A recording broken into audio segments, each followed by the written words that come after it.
السلام علیکم ورحمۃ اللہ وبرکاتہ۔ آپ کا پروگرام سیرت الانبیاء الحمدللہ جو پوری دنیا میں ایک انتظار ہوتا ہے، اللہ رب العزت کی بارگاہ بے کس پناہ میں دعا کرتے ہیں کہ خالق کائنات ہماری ان کاوشوں کو، اس پروگرام کو اپنی بارگاہ میں قبول فرمائے۔ سننے والے، دیکھنے والے جہاں جہاں ہے، اللہ تمام کو خوش رکھے۔ ناظرین کرام، یہ سیرت الانبیاء میں ہم جس پیغمبر کا ذکر کر رہے ہیں، وہ خود بھی اللہ کے نبی، ان کے والد محترم بھی اللہ کے نبی، ان کے دادا بھی نبی، ان کے پردادا بھی پیغمبر۔ سبحان اللہ۔ یعنی حضرت یوسف علیہ السلام خود نبی ہیں، ان کے والد محترم حضرت یعقوب علیہ السلام اللہ کے نبی، ان کے دادا حضرت اسحاق علیہ السلام اللہ کے نبی، ان کے پردادا حضرت ابراہیم خلیل اللہ، وہ اللہ کے نبی، کریم در کریم۔ ہم نے اپنے گزشتہ پروگرام میں حضرت یوسف علیہ السلام کا جو ذکر کیا کہ ان کے بھائیوں نے مالک بن زار کے ہاتھوں انہیں فروخت کر دیا۔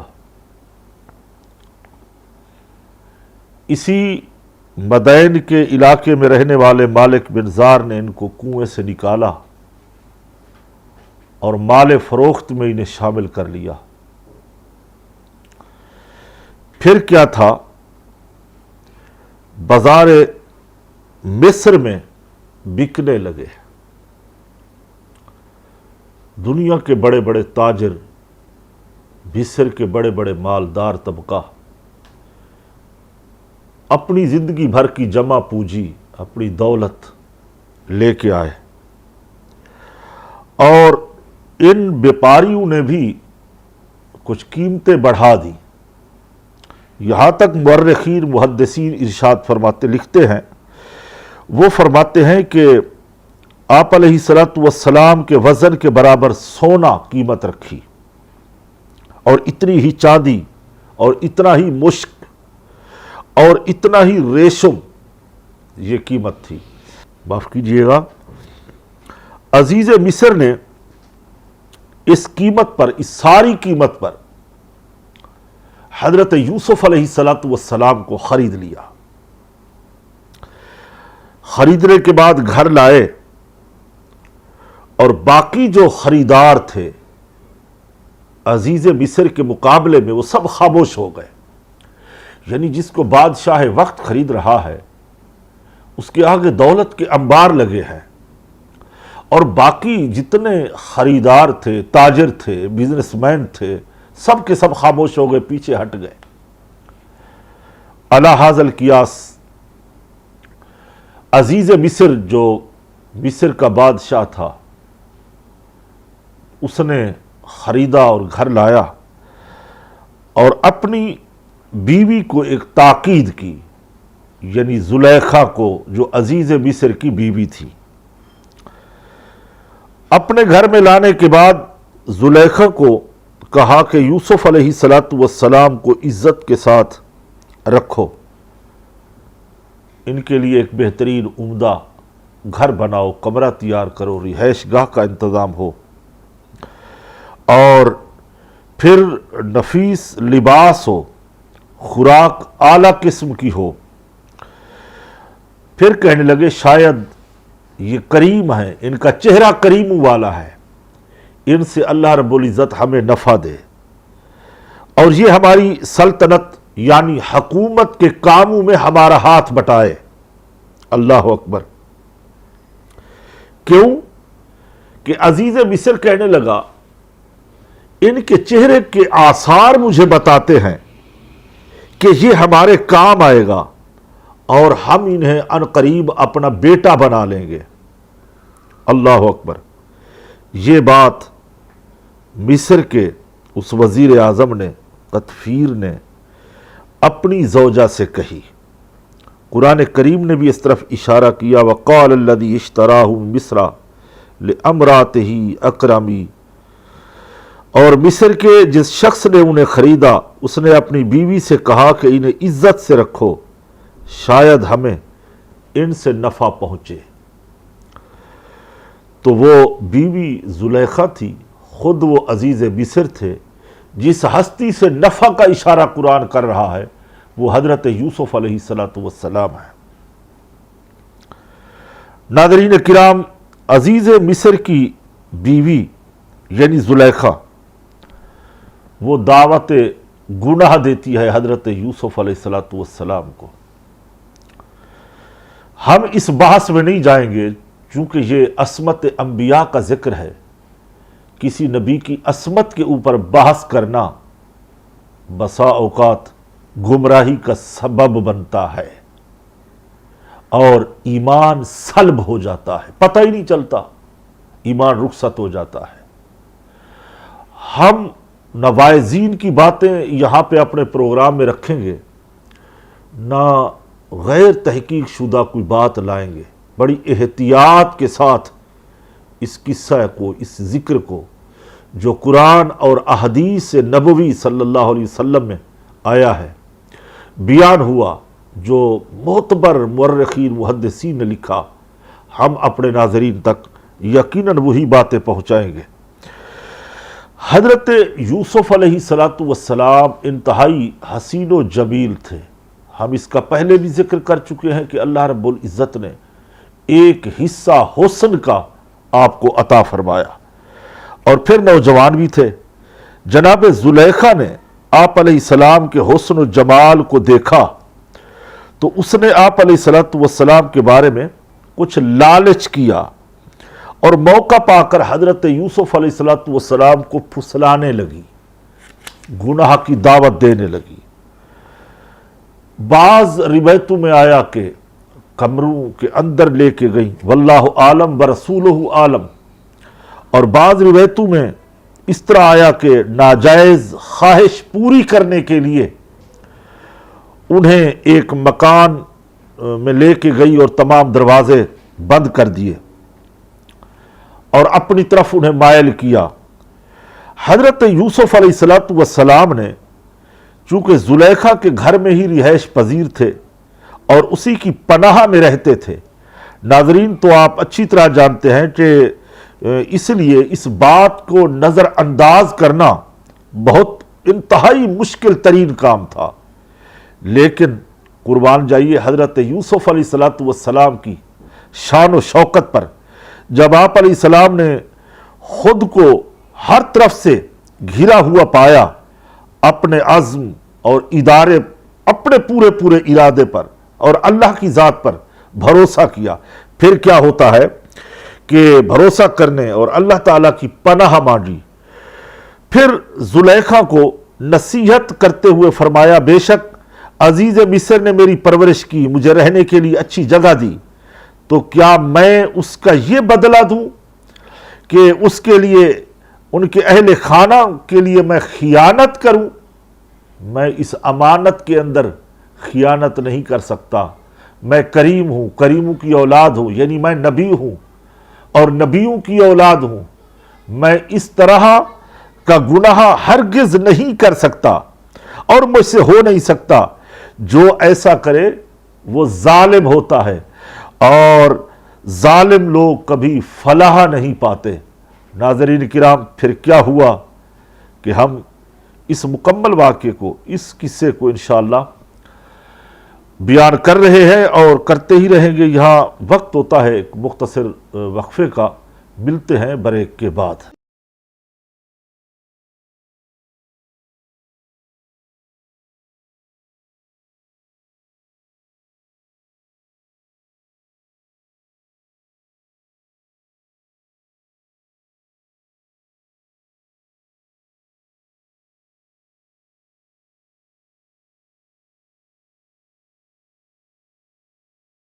خوش آمدید کہتے ہیں پروگرام سیرت الانبیاء میں۔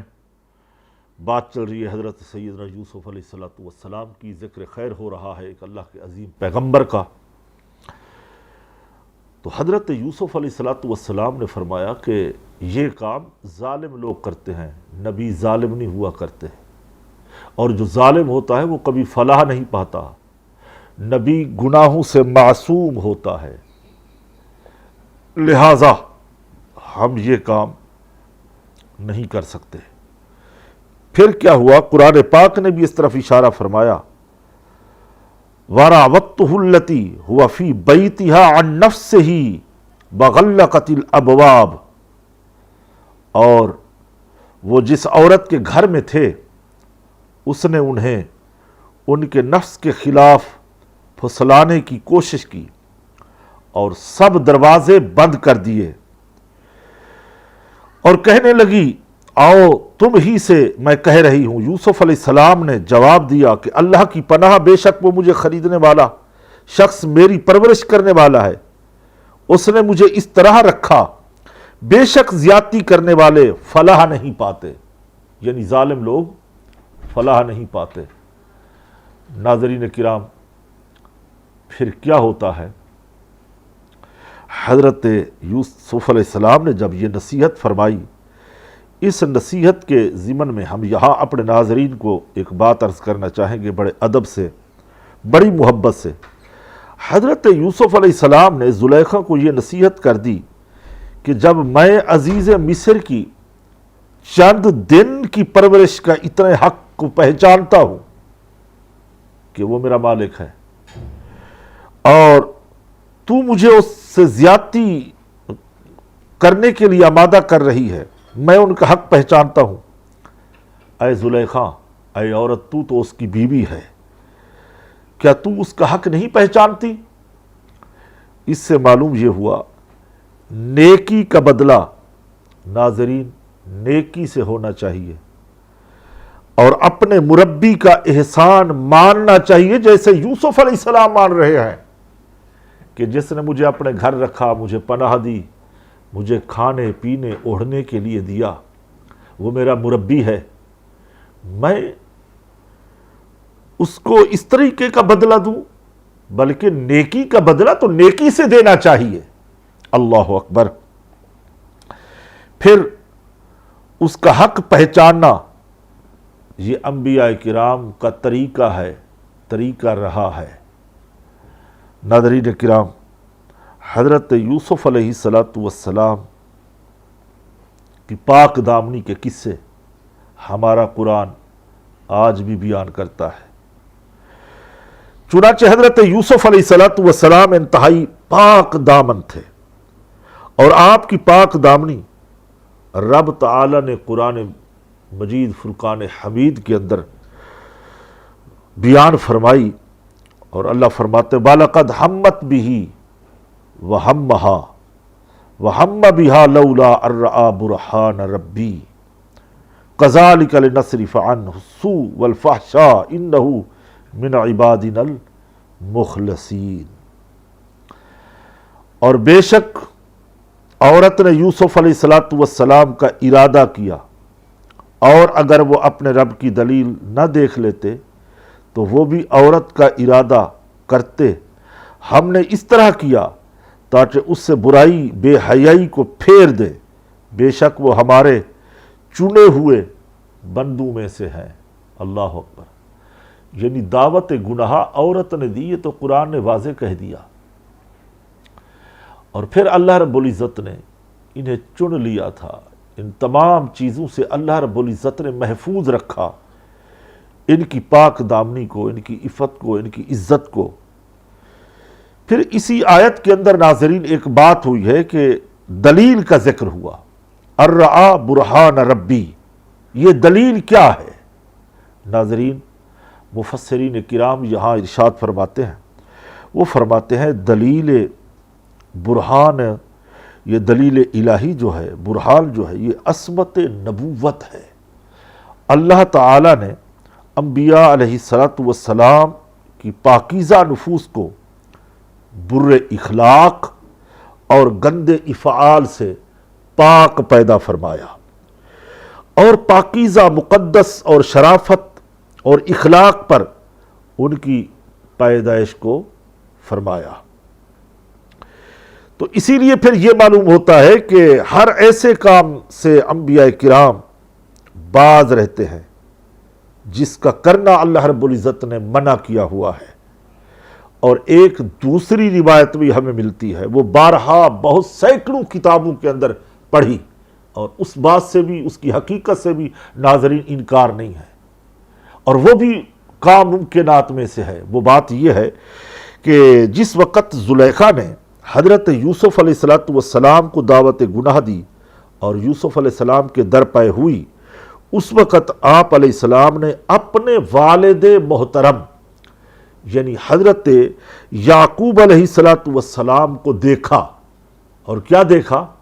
وہ دیکھا کہ اپنی انگشت یعنی انگلیاں دانتوں میں رکھے ہوئے ہیں، مبارک انگلیاں اپنے مبارک دانتوں کے نیچے دبائے ہوئے ہیں، اور اجتناب کا اشارہ فرما رہے ہیں، یعنی رکنے کا منع کر رہے ہیں کہ یوسف خیال رکھنا، ہم خاندان نبوت ہے، میں نسل ابراہیم ہوں، اولاد خلیل ہوں، یوسف میری نبوت کی چادر کو معاذ اللہ داغدار نہ کرنا۔ اور یہ بھی روایت ملتی ہے کہ حضرت یوسف علیہ السلام نے اپنے والد محترم کو اس حال میں دیکھا۔ ناظرین، یہ حقیقت ہے، اولیاء کرام، انبیاء علیہ السلام یہ سارے معاملات کرتے ہیں، اور اللہ رب العزت کی طاقت سے، اللہ کے اذن سے ایسا ممکن ہے وہ ایک جگہ بیٹھ کے دوسری جگہ مدد بھی کر سکتے ہیں، آواز بھی پہنچا سکتے ہیں، اپنی صورت بھی دکھا سکتے ہیں، ایسا ممکن ہے۔ چونکہ ہم اس بحث سے اجتناب کرتے ہیں اور دلائل کا حق رکھتے ہیں، دلیل سے بات کی جائے تو وہ فتنے کی طرف نہیں جاتی، فتنے کی سرکوبی ہوتی ہے۔ دوسرا، حضرت یوسف علیہ السلام دروازے کی طرف خود بھاگے۔ جب زلیخا نے حضرت یوسف علیہ السلام کو دعوت گناہ دی اور پیچھے ہی پڑ گئی، تو حضرت یوسف علیہ السلام نے اپنے والد محترم کا چہرہ دیکھا اور پھر وہاں سے دوڑے۔ آپ علیہ السلام اپنے رب کی برہان دیکھ کے دروازے کی طرف بھاگے، زلیخا ان کے پیچھے بھاگتی ہوئی آئی۔ اللہ کے کرم سے، اللہ کے فضل سے دروازے کھلتے گئے۔ آخر کار زلیخا حضرت یوسف علیہ السلام تک پہنچی، اس نے آپ علیہ السلام کا کرتا پکڑا اور پیچھے سے پکڑا کرتا اور اس کو کھینچا تاکہ آپ نکل نہ پائیں اور آپ پر وہ غالب آ جائے۔ تو اسی دروازے سے حضرت یوسف علیہ السلام نکلتے چلے گئے، تمام دروازوں سے نکلتے چلے گئے۔ پھر زلیخا کے کھینچنے کی وجہ سے حضرت یوسف علیہ السلام کی قمیض مبارک پیچھے سے پھٹ گئی۔ جب یہ دروازے میں پہنچے، اسی دوڑ کو دیکھتے ہوئے زلیخا کے شوہر نے یعنی عزیز مصر نے دیکھا تو زلیخا نے شور کر دیا۔ ناظرین، کچھ عورتیں مکر کرتی ہیں، مکر کرنا عورتوں میں بہت ہی شامل ہوتا ہے، سب عورتوں میں نہیں، چند عورتوں میں۔ حضرت یوسف علیہ السلام جیسے ہی باہر نکلے، روایتوں میں آتا ہے کہ آپ علیہ السلام کے پیچھے زلیخا بھی نکلی، تو دونوں نے عزیز مصر دروازے کے پاس پہنچے ہوئے تھے اور پایا تو عزیز مصر نے ان کو دیکھ کر کہنے لگے، یہ کیا ہے؟ تو جناب زلیخا نے اپنی صفائی ظاہر کی، اپنی برات دی اور شور کرتے ہوئے اپنے مکر سے وہ ہیلے بہانے کرنے لگی اور شوہر سے کہنے لگی کہ اس شخص کی سزا کیا ہے جو تمہاری گھر والی کے ساتھ برائی کا ارادہ رکھتا ہو؟ اس کی سزا کیا ہے یعنی وہ پوچھنا یہ چاہتی تھی تمہارا جو ملک سلطنت چلا رہے ہو اس میں قانون کیا بنا ہوا ہے جو تمہاری عورت کے ساتھ اس طرح کا معاملہ کرے اس کی سزا کیا ہے؟ ناظرین، ہم اسی واقعے کو انشاءاللہ مکمل کریں گے اور آپ ہمارے ساتھ رہیں گے۔ ملتے ہیں ایک مختصر وقفے کے بعد۔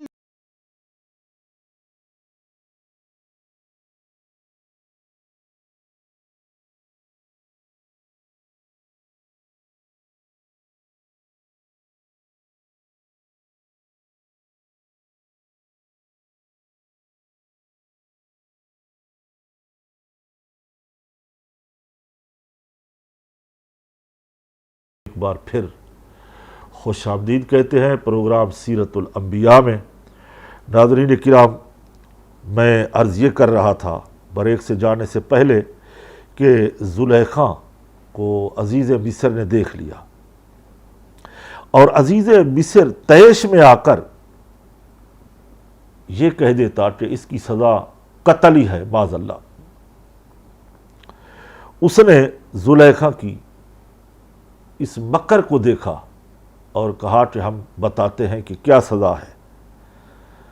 اور پھر کیا ہوا کہ اس کی سزا یہ ہے کہ ہم انہیں قید کر دیں گے، یعنی قید خانے میں بھیجیں گے۔ اور یہ بھی زلیخا کی شدت محبت جو تھی وہ کب ناظرین یہ گوارا کر سکتی تھی کہ یوسف علیہ السلام کو معاذ اللہ قتل کر دیا جائے؟ قرآن پاک نے اس طرح سورہ یوسف کے اندر ارشاد فرمایا وَاسْتَبَقْنَا الْبَابَ وَقَدَّتْ قَمِيصَهُ مِنْ دُبُرٍ وَأَلْفَيْنَا، اور وہ دونوں دروازے کی طرف دوڑے اور عورت نے ان کی قمیض کو پیچھے سے پھاڑ دیا، اور دونوں نے دروازے کے پاس عورت کے شوہر کو پایا، اور وہ عورت کہنے لگی اس شخص کی سزا کیا ہے جو تمہاری گھر والی کے ساتھ برائی کا ارادہ کرے؟ یہی کہ اسے قید کر دیا جائے یا اس سے زیادہ کوئی سزا دی جائے؟ یعنی زلیخا نے سزا کا تعین بھی خود کر دیا، شور بھی خود کیا، مکر بھی خود کیا، یہ سارے معاملات وہ خود کرتی چلی گئی۔ ناظرین، اب ہم یہاں پہ بات کریں گے یوسف علیہ السلام کو بھی موقع ملا کہ وہ اپنی پاک دامنی کی گواہی دے۔ اب یہ اپنی صفائی تو زلیخا نے دے دی کہ تمہاری گھر والی کے اوپر وہ حملہ آور ہوا ہے، برائی کا ارادہ رکھتا ہے۔ اب حضرت یوسف علیہ السلام کے اوپر اس نے الزام بھی لگا دیا زلیخا نے، یقیناً یہ الزام ہی تھا۔ اب حضرت یوسف علیہ السلام کی جب بات آئی کہ یہ کیا معاملہ ہے، تو حضرت یوسف علیہ السلام اگر چاہتے تو اپنی صفائی خود بھی دیتے۔ انہوں نے خوبصورت بات کہی، اسی گھر کے اندر ایک 4 مہینے کا بچہ سویا ہوا تھا عزیز مصر کے گھر میں۔ جی ہاں، وہ لڑکا زلیخا کے ماموں کا بیٹا تھا۔ مفسرین فرماتے ہیں یوسف علیہ السلام نے اشارہ کیا کہ اس بچے سے پوچھ لو کہ قصور کس کا ہے، غلطی کس کی بنتی ہے۔ جب یہ بات ہوئی تو عزیز مصر کہنے لگا کیا یہ جو جھولے میں بچہ ہے 4 ماہ کا یہ بول سکتا ہے؟ حضرت یوسف علیہ السلام نے ارشاد فرمایا اللہ کے فضل سے، اللہ کے حکم سے، اللہ کی رحمت سے یہ بول سکتا ہے، یہ میری گواہی کے لیے یہ کلام کر سکتا ہے۔ چنانچہ حضرت یوسف علیہ السلام نے ناظرین اشارہ کیا، 4 ماہ کا بچہ کلام کرنے لگا۔ اس بچے نے صرف یہ نہیں کہا کہ یوسف علیہ السلام بے گناہ ہے چھوڑو ان کو، اتنی بات نہیں، بلکہ بچے نے دلیل سے بات کی۔ بچے نے جو بات کی قرآن پاک نے فرمایا قال ہی ورعوہ دتنی عن نفسی وشہد شاہد من اہلہا ان کان قمیصہ قد من قبل فصدقت وہو من الکاذبین۔ ناظرین، اس بچے نے کہا، 4 ماہ کے بچے نے، کہ یوسف علیہ السلام کی قمیض کو چیک کیا جائے، اگر وہ سامنے سے پھٹی ہوئی ہے تو پھر قصوروار معاذ اللہ حضرت یوسف علیہ السلام ہے. اگر قمیض من دبر پیچھے سے پھٹی ہوئی ہے پھر غلطی زلیخا کی ہے. کیونکہ اگر یوسف علیہ السلام کچھ طلب کرتے، چاہتے، کوئی بات کرتے، سامنے آتے تو زلیخا اس کو روکتی کہ پیچھے ہٹ جاؤ، تو سامنے سے قمیض پھٹی ہوتی.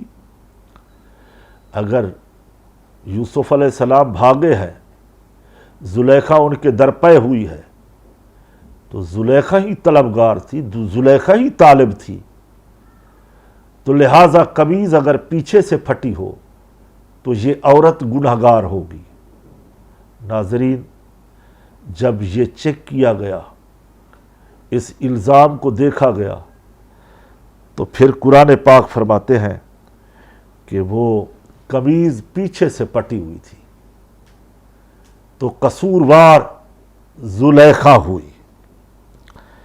پھر کیا ہوا کہ وہ جھوٹی ثابت ہوئی، حضرت یوسف علیہ السلام سچے ثابت ہوئے. ناظرین کرام، بڑا دلچسپ اور روح پرور یہ قصہ ہے، یہ ذکر ہے حضرت یوسف علیہ السلام کا. یقیناً ہمارا ہر پروگرام سیرت الانبیاء کا، اس میں جو ہم بیان کرتے ہیں اپنے ناظرین تک پہنچاتے ہیں، اور آخر میں انہی پیغمبروں کے، اولیاء اللہ کے وسیلے سے ان کی پاک دامنی کے طفیل دعا کرتے ہیں. تو آئیے آپ بھی ہماری دعاؤں میں شامل ہو جائیے. تو انشاءاللہ الحمدللہ رب العالمین والصلاة والسلام علی سید الانبیاء والمرسلین ما هو اہلہ. ربنا افرغ علینا صبرا وثبت اقدامنا وانصرنا علی القوم الکافرین. اے ساری کائنات کے معبود برحق، اے انبیاء کرام کو معصوم معدوم پیدا کرنے والے خدا، حضرت یوسف علیہ السلام کو مخلصین میں شامل کرنے والے ہمارے سچے خدا، ہماری دعاؤں کو قبول فرما لے. عالم اسلام کی خیر فرما، مولا ملک پاکستان کی حفاظت فرما، افواج پاکستان کی خیر فرما، ملک پاکستان کی سرحدوں کو مضبوط سے مضبوط تر بنا دے. اے اللہ، ہمارے پروگرام سیرت الانبیاء کی ٹیم، ان کے مخلصین، معاون، سب کی خیر فرما، جان مال عزت ابرو کی خیر فرما. ہمارے بیماروں کو مولا کریم شفا عطا فرما. ہمارے گھروں میں بیٹیاں، بچیاں، جو نوجوان رشتوں کے طلبگار ہیں بیٹھے، اللہ تمام کو نیک صالح رشتے عطا فرما. اے خالق، ہم سب کو حج بیت اللہ کی سعادت نصیب فرما. لوگ حج پہ جا رہے ہیں، مولا ہمارے نصیب میں بھی حج لکھ دے. اللہ ہمارے لیے آسانیاں پیدا فرما دے. پروردگار عالم، ہمارے سچ ٹی وی کے جو دن رات اس پروگرام سچ پہنچانے کی کاوشوں میں ہے، اللہ انہیں دن دگنی رات چگنی ترقی عطا فرما. ان کے مالکین کی خیر فرما، ان مالکوں کے بچوں کی، اولادوں کی، بیٹے بیٹی سب کی خیر فرما. پروردگار عالم، ہمارا خاتمہ ایمان پہ کر دے. اللہ ہمارا خاتمہ ایمان پہ کر دے، خاتمہ ایمان پہ کر دے. اللہم اجرنا من النار، اللہم اجرنا من النار یا عزیز و یا غفار یا رب العالمین. سبحان ربک رب العزت عما یصفون، سلام علی المرسلین والحمد للہ.